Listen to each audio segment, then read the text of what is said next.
रातों में जो जग कर लिखता है वही एग्जाम में दिखता है।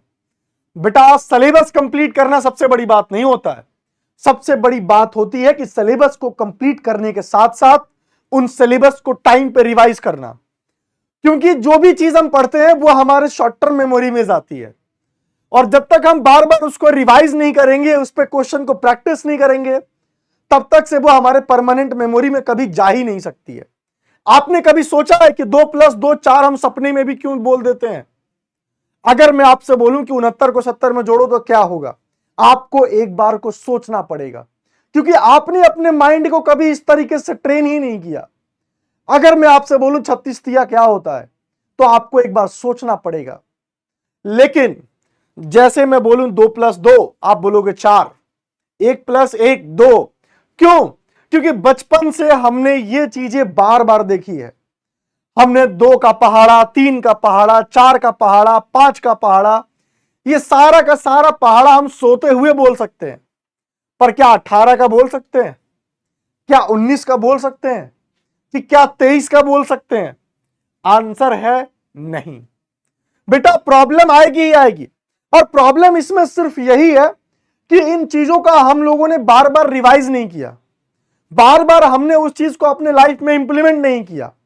और यही चीज आपको अभी देखने को मिलेगी ठीक 8 से 10 दिन 15 दिन के बाद। आपके जैसे जैसे एग्जाम बेटा पास में आएंगे ना, वैसे वैसे आपको पता चलेगा कि सिलेबस तो कंप्लीट हो रहा है, लेकिन रिवीजन का क्या? मैं रिवीजन कैसे करूं कि मेरे को एग्जाम तक ये चीजें मुझे याद रहे? अगर मैं बात करूं मैथमेटिक्स में, तो बहुत सारे ऐसे चैप्टर हैं जो आज आप अभी कितना भी पढ़ लो, लेकिन आपको रिवीजन की जरूरत पड़ेगी ही पड़ेगी। और हाँ, कुछ चैप्टर ऐसे भी हैं जो आप केवल एक बार पढ़ सकते हो सकता है एक बार में आपको पूरा पता चल जाए, चाहे वो फिजिक्स हो, चाहे वो केमिस्ट्री हो, चाहे वो मैथ्स हो, इवन बायोलॉजी, हिंदी, इंग्लिश, बेटा कोई भी सब्जेक्ट हो, रिवीजन जरूर मैटर करता है। आप कितना खा रहे हो ये मैटर नहीं है, आप उसको कितने अच्छे से डाइजेस्ट कर रहे हो, ये सबसे बड़ी चीज होती है। और आज मैं लेकर के आया हूं यही रिवीजन करने के कुछ बेस्ट तरीका। और बेटा ये सेशन को ध्यान से देखना, आपको मैं अल्फाबीट्स के बारे में बताने वाला हूं कि अल्फाबीट्स किस तरीके से हमारे ब्रेन में कोई भी जो चीज होती है एडेप्ट करने की कैपेबिलिटी बढ़ा देती है, कैसे हम बहुत आसानी से चीजों को रिवाइज करते हैं, और कैसे वो चीजें हमारी परमानेंट मेमोरी में रहती हैं अल्फाबीट्स की वजह से। और कौन कौन से ऐसे रिवीजन के टेक्निक्स हैं, वो सारे के सारे मैं आपको यहां पे टेक्निक डिस्कस करूंगा। सबसे पहले अगर मैं बात करूंगा 3 लेयर रिवीजन रूल। देखो 3 लेयर रिवीजन रूल दरअसल में है कुछ नहीं, बस यही है कि जो भी आप पढ़ रहे हो ना, उसको 3 बार रिवाइज करो। अभी नोटबुक लो, पेन लो, और इस चीज को जहां आप पढ़ते हो ना वहां पे चिपकाओ कि अगर मैं कोई भी चीज पढ़ूंगा या पढ़ूंगी, उसके ठीक 2 घंटे के अंदर मुझे उसको देखना है कि आखिर मैंने पढ़ा क्या। यार एक बार तुम करके देखो, ये चीज सच में बहुत फायदेमंद है। और अगर आप लोग स्कूल जा रहे हो ना, तो आप ये चीज जरूर देखना कि मुझे क्या स्कूल में पढ़ाया जाएगा, मैं अभी ही एक बार पढ़ के देख लूं। तो जो 3 लेयर रिवीजन रूल है, उसका बहुत सिंपल सा मकसद है, आपने अगर अभी कोई भी चीज पढ़ा, उसके 2 घंटे के अंदर ही देख लो कि आपने पढ़ा क्या है। तो आपकी एक लेयर की रिवीजन ये हो गई, और दूसरी लेयर की रिवीजन आएगी 2 दिन के अंदर। आप फटाफट 1 से 2 दिन के अंदर जो भी आपने पढ़ रखा है उसको आप पढ़ लो और लिख लो। यह आपका हो गया सेकंड लेयर। पहला लेयर कौन सा है? आपने 1 घंटे के अंदर या 2 घंटे के अंदर रिवीजन किया। दूसरा लेयर कौन सा है? आपने 2 दिन के अंदर रिवीजन कर लिया। और जो तीसरा जो इसमें जो लेयर है, वो आप 1 वीक के अंदर करो, प्लस उसका टेस्ट दो। ये सबसे ज्यादा जरूरी है। और अगर ये कर लोगे ना, तो कोई नियम आपको फॉलो करने की जरूरत नहीं है। एक ये सिंगल नियम बेटा आपके लिए काफी है, और आपका जो भी पढ़ोगे ना वो सब याद होगा। बस केवल ये चीज फॉलो कर लो। 1-2 घंटे के अंदर रिवीजन मार लो, 1-2 दिन के अंदर मार लो, और 1 हफ्ते के अंदर जो पढ़े हो उसका टेस्ट दे दो। बस इतना काम कर लो। यही आपका बेटा 3 लेयर रिवीजन रूल है। एटलीस्ट ट्राई करके देखो, आपको पता चलेगा। पोमोडोरो टेक्निक में आपको बहुत पहले भी बताया हूं कि पोमोडोरो टेक्निक में क्या होता है कि बच्चा जो है, अच्छा इसके 2 सेट्स बनते हैं। कुछ लोग कहते हैं कि 25 मिनट पढ़ाई करके 5 मिनट ब्रेक लेंगे, और कुछ ऐसे भी लोग हैं जो थोड़े अपने लैब को बढ़ाते हैं। मतलब कि कुछ लोग यहां 45 मिनट का पढ़ाई करके 5 मिनट का ब्रेक लेना चाहते हैं। तो ये बहुत अच्छा होता है। अगर मैथ के टर्म में समझोगे ना, तो देखो, जो अगर मान लो कि आपने पढ़ाई स्टार्ट करी समय के साथ, जैसे मैं मानता हूं कि आपकी प्रोडक्टिविटी है और ये आपकी टाइम है, तो आपकी प्रोडक्टिविटी देखो शॉर्ट टर्म के लिए तो खूब बढ़ेगी, लेकिन जैसे जैसे टाइम कम होगा वैसे वैसे प्रोडक्टिविटी कम होती जाएगी, ऐसे हो जाएगी। आप 2 घंटा 3 घंटा पढ़ लोगे तो कुछ समझ ही नहीं आएगा, तुम गिरता जाएगा गिरता जाएगा गिरता जाएगा। और यही अगर आप देख लो पोमोडोरो से पढ़ोगे, तो आपने क्या किया कि शॉर्ट टर्म में पहले पढ़ा, ये आपने पढ़ा, जैसे ही यहां गिरने की बारी आई आपने ब्रेक कर दिया, जैसे ही गिरने की बारी आई आपने रेस्ट ले लिया, अब आपने दोबारा से पढ़ाई चालू किया, अब आपने ऐसे पढ़ा, जैसे ही बारी आई ब्रेक करने की वैसे ही आपने दोबारा कर दिया। तो ये देख रहे हो, ये जो आपका ग्राफ है वो एकदम बढ़ता हुआ ही नजर आएगा।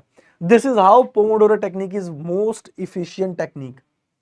आपको कुछ नहीं करना, आप या तो 25 मिनट पढ़ो 5 मिनट का ब्रेक लो, और या 45 मिनट पढ़ो और 5 मिनट का ब्रेक लो। आपके ऊपर है, आप 5 मिनट का ब्रेक ले रहे हो कि 10 मिनट का ब्रेक ले रहे हो।